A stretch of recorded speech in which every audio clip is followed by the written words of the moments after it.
Hello everyone, welcome to my channel Shilpi's cooking world. আশা করছি সবাই ভালো আছেন। আজ আমি বাংলাদেশি চাইনিজ রেস্টুরেন্ট স্টাইলে ফ্রাইড চিকেন তৈরি করে আপনাদের দেখাবো। আমি আজ ঘরে থাকা সাধারণ এবং খুবই অল্প উপকরণ দিয়ে এই ফ্রাইড চিকেন তৈরি করব। আশা করছি রেসিপিটি সবার খুব ভালো লাগবে। রেসিপিটি ভালো লাগলে আমার চ্যানেলটি সাবস্ক্রাইব করে পাশে থাকা বেল আইকনটি ক্লিক করবেন। চলুন তাহলে রেসিপিটি দেখে নেই। ফ্রাইড চিকেন তৈরি করতে এখানে আমি 800 গ্রামের মতো চিকেন নিয়েছি। আর চিকেনের পিসগুলোকে আমি রেগুলার কাট করে কেটে নিয়েছি। এবার এই চিকেনের সাথে নিচ্ছি 1 টেবিল চামচ করে আদা ও রসুন বাটা, 1 চা চামচ লাল মরিচের গুঁড়া। মরিচের গুঁড়ার পরিমাণটা আপনারা আপনাদের টেস্ট অনুযায়ী বাড়িয়ে বা কমিয়ে নিতে পারবেন। নিচ্ছি কালো গোলমরিচের গুঁড়া 1 চা চামচ। আপনারা সাদা গোলমরিচের গুঁড়াটাও এখানে ইউজ করতে পারবেন। সয়া সস নিচ্ছি 2 টেবিল চামচ। ওয়েস্টার সস 1 চা চামচ। এটা অপশনাল, এটা আপনাদের হাতের কাছে না থাকলে না দিলেও চলবে। লবণ নিচ্ছি পরিমাণ মতো। সসগুলোর মধ্যে লবণ আছে, তাই লবণটা একটু বুঝে দিতে হবে। নিচ্ছি 1 চা চামচ চিনি। লেবুর রস নিচ্ছি 1 চা চামচের মতো। ফেটানো ডিম নিচ্ছি 1টি। এবার হাত দিয়ে সব কিছু একত্রে ভালোভাবে মাখিয়ে নেব।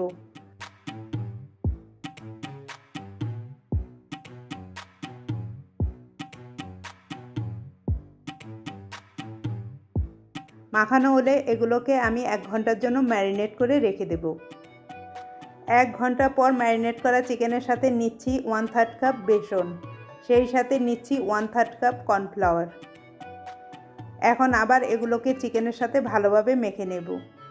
এই বেসন ও কর্নফ্লাওয়ারের পরিমাণটা খুব বেশি নেওয়া যাবে না, এতে করে ফ্রাইড চিকেনের উপরের কোটিংটা বেশি মোটা হয়ে যাবে আর খেতে ভালো লাগবে না। চিকেনগুলোতে এমন আঠালো গা মাখা মাখা কোট হবে। এখন এগুলোকে আমি ভাজতে চলে যাচ্ছি। এখানে একটি প্যানে আমি পর্যাপ্ত পরিমাণ তেল নিয়ে তেলটাকে ভালোভাবে গরম করে নিয়েছি। এখন এই গরম তেলের মধ্যে আমি চিকেনগুলোকে ছেড়ে দিচ্ছি। আমি একবারে সবগুলো চিকেন ভাজবো না, আমি 2 ব্যাচে চিকেনগুলোকে ভেজে নেব। চুলার আঁচ মিডিয়াম টু লোয়ে রেখে চিকেনগুলোকে ভাজতে হবে।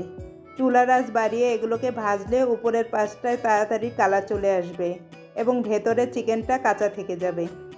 চিকেনের এক পাশ ভাজা হলে উল্টিয়ে আরেক পাশ ভেজে নেব।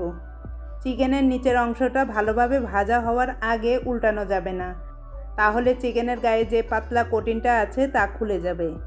এভাবে একটু সময় নিয়ে অল্প আঁচে আমি উল্টিয়ে পাল্টিয়ে চিকেনের পিসগুলোকে ভেজে নেব। এখন আমার চিকেনের পিসগুলো ভাজা হয়ে গিয়েছে। আমি এগুলোকে একটি কিচেন টিস্যুর উপর তুলে নেব। চিকেনের পিসগুলোকে ভাজতে আমার 17 থেকে 18 মিনিট সময় লেগেছে। একইভাবে আমি বাকি চিকেনের পিসগুলোকেও ভেজে নেব।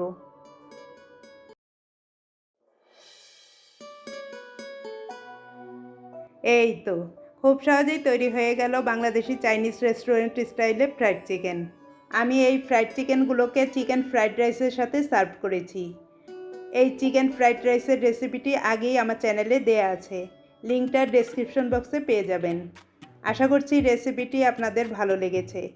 ভিডিওটি ভালো লাগলে লাইক, শেয়ার ও কমেন্ট করে সাথেই থাকবেন। আজ এ পর্যন্তই। ভালো থাকবেন এবং সবাইকে ভালো রাখবেন। বাই।